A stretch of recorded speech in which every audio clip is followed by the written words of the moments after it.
Hi guys, my name is Noelia and welcome to my YouTube channel. On today's video, I'm going to be teaching you guys something very important, something that has changed my life completely, and that is how to label your negative thoughts so you are not dwelling on them. Ultimately, how to stop having negative thoughts and believing them. The way we view life is the way that we live our lives. So when we are viewing something and we have an abnormal understanding of that in which we are seeing, we are then going to be affected by it. It's going to affect our mood. And our mood can then be sad or angry or depressed. However, if we have a more realistic perspective on life, we are then going to have a more positive, happy understanding of what we just seen. In this cycle of seeing, thought, and emotion, first you have to understand that the way that we think is the way that we feel. Throughout my life, I have read countless amount of self-help books. Back in 2018, I went to a store with my mom. It was like a second-hand store. So you would go in, the first thing that I would see is a whole bunch of colors like pink and yellow, blue. Go into the store, you see a whole bunch of designs and clothing. When you walk in through the back of the store, you then get to see all the knickknacks, and you see a random Santa Claus, an Easter knickknack. Sometimes you'd even see something from Halloween. Then when you would go a little bit further, there was a big wall of books. I would usually always gravitate to the books. Back in this time, I was not a reader. I was drawn by a book that was light blue. This light blue book with gold lettering read The Power of Now. I decided to buy this book that I believe cost me like 50 cents. I went up to a hill that was near my house, a hill that I have never went up to. It was more like a trail that I would see people go and take walks with their dog and just hikes with their friends and family. So I went up this hill with my dog, rest in peace to my dog Lolita. We went up there with the book. While I was reading my first self-help book, I really took the time to breathe in the cold air and tell myself whether this book helps me or not. I am choosing to help myself from this moment forward. I no longer want to feel waves of sadness. And what I learned from that day is the first step to really making a difference in your life is to say that you want to help yourself. The only person who's able to help you is you, and you have to make that cognitive decision. I want to commend you to taking that first step to wanting to help yourself. There are some thoughts that we constantly tell ourselves. I know I'm guilty of this. And before, I didn't know how to fix it, but I know how to fix it now, and I'm going to teach you how to fix that too. The reason why it's important to label our thoughts is because then make them realistic so that we can then break it down. There are 10 ways in which you can label your negative thoughts. The first one is all or nothing thinking. In short terms, you see things in black and white. If your performance falls short of being perfect, then you consider yourself a failure. Let's say you are in a race and you have practiced for this race for the past month. You bought yourself your new shoes. Your family is gonna go out and see you for this race. You're excited, you're ready, and you're prepared. When you're in that race and you're running and you're out of breath, you are close to the finish line. Two people behind you pass you and you end up in third place. You still end up finishing the race, but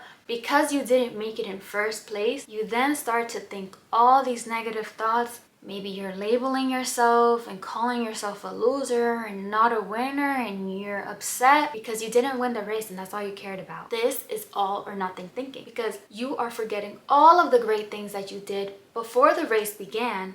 You completing the race is still a great accomplishment, but because you didn't win and finish in first, you then create all this sadness within yourself. And that's absurd, because either way, you're not gonna be 100% in anything. You're not always gonna win the race. You're not always gonna be number one, but the fact that you did it is already great. The second form of labeling your thoughts is overgeneralization. You see that one negative thing happened in your life that one time, and now you begin to believe that every time you do that action, you're gonna have a negative result. An example of that would be, let's say a young man asks a girl on a date and she says no to him. That young man then believes, if he is overgeneralizing, that every time he asks someone on a date, they're gonna say no, which is absurd. At one point, he's gonna find that right person and they're gonna go out on a date. If he gives up and he just stops asking people on dates, then he's probably never gonna meet his wife. The third way in which you can label your negative thoughts is mental fillers.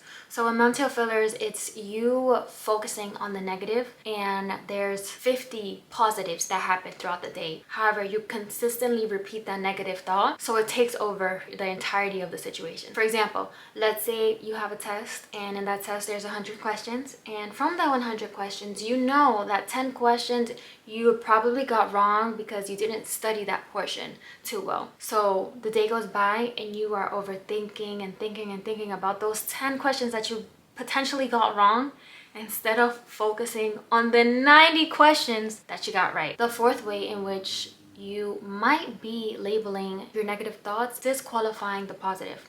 Similar to the mental filters, you are forgetting about all the positive things that you did and you're focusing on the negative. So you're not recognizing all of your accomplishments, that you graduated from school, that you cleaned your room, that you got promoted in that job, that you got the job, but you're focusing on the negatives. Like the fact that it's gonna rain, or the fact that you might have to work night shifts. You're disqualifying the positive, and this could be really detrimental to the way that you're feeling, because you aren't looking at all the great things that you did, but the stuff that you haven't done. The fifth way in which you might label your negative thinking is jumping to conclusions. You make a negative interpretation even though there's no definite fact that convincingly supports your decision. This is when you are anticipating that things are going to happen badly even though you actually don't know the outcome of the situation. The sixth way to label your thoughts is magnification and minimization. What this means is you might be looking at your situation through a magnifying glass, which jumps things out of proportion and just makes it way too deep, or you're minimizing your strengths and the things that you did really well. This is when you're saying, oh, it doesn't matter. But it does. It matters, and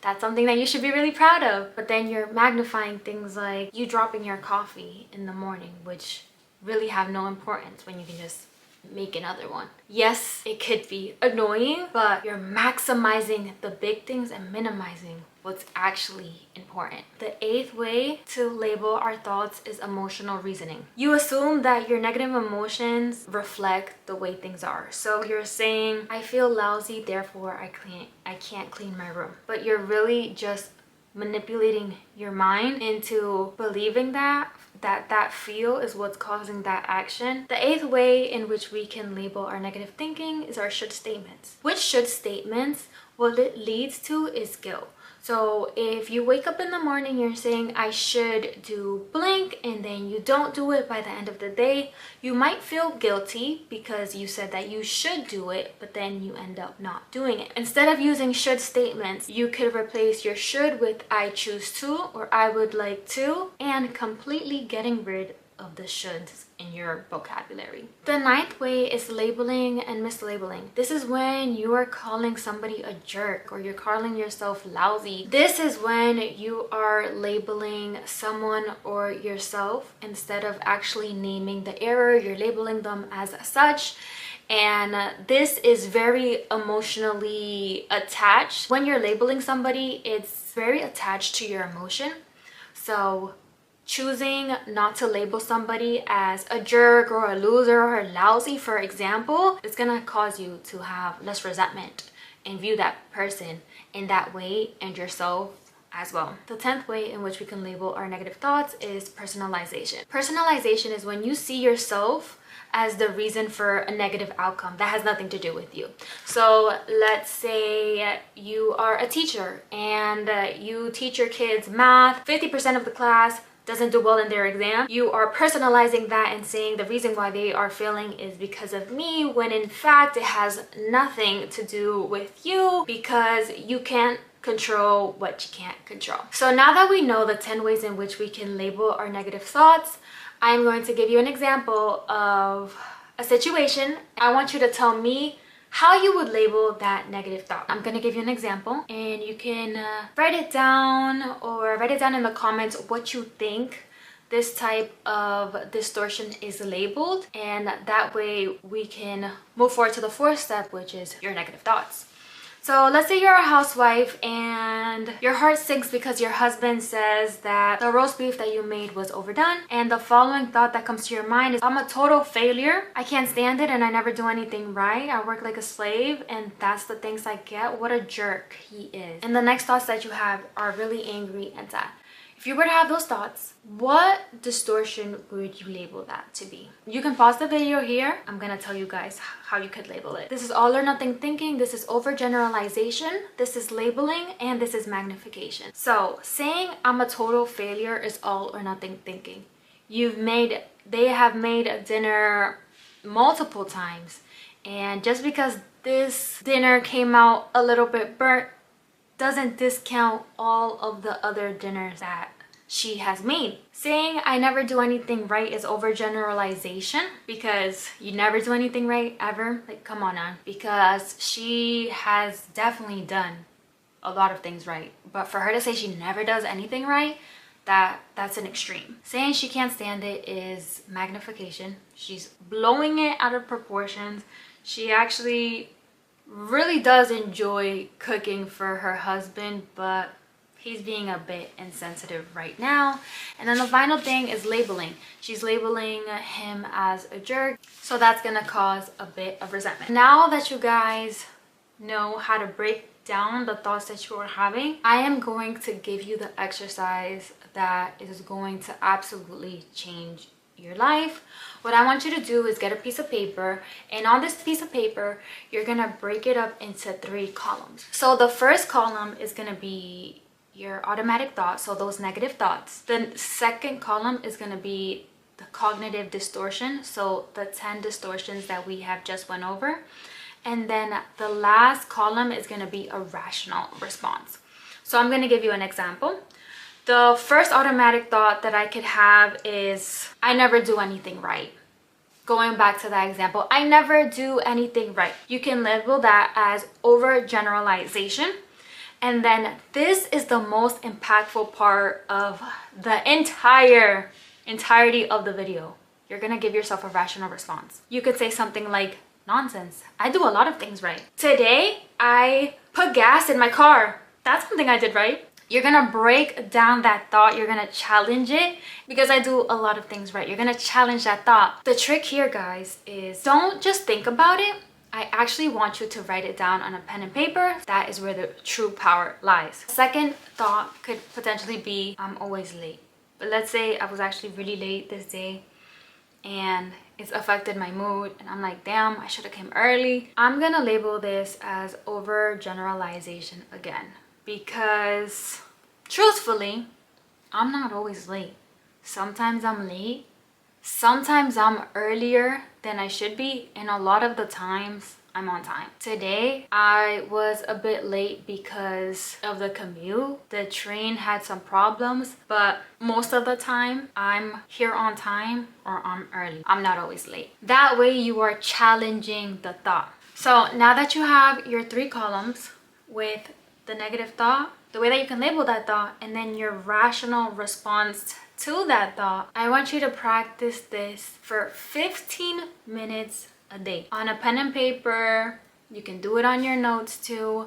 Just make sure it's 15 minutes, and I promise you that those thoughts are gonna go away because you're gonna have a rational response to it. So now that you know what to do with those negative thoughts, I want you to put it into use. This is gonna help you guys so much. If you guys like videos like this, please let me know in the comments below. My passion is about health and wellness and making people feel better about themselves. This is a community, so if you're new here, please don't forget to like and subscribe, and I hope to see you guys on my next video. Bye.